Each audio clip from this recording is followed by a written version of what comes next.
জোয়ান ফুয়াইন্তরে দিকে আইলে বলে আইও নমাজ খাবার বলা না শরমর কথা না নেব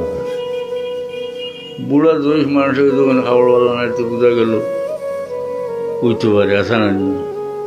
কিন্তু অত টাইট মাইট ফুয়া জোয়ান ফুয়া ফুয়া খাবার বলা না কোনো নমাজি মানুষে কোনোদিন কয় না যে খাবার বলা নাই অর্থাৎ সে নমাজ পড়তো এর লাগিয়া তার কাপড় যথাসম্ভব পাক রাখে হাসানি না না তাইলে খেয়াল রাখলেও কাপড় পাক থাকে নাই নি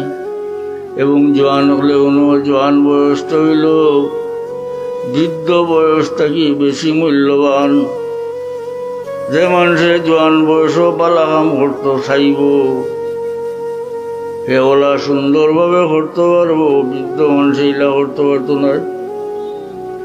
যে জোয়ান বেফতি হইব মন্দ কাজ করবো হে মন্দ কাজ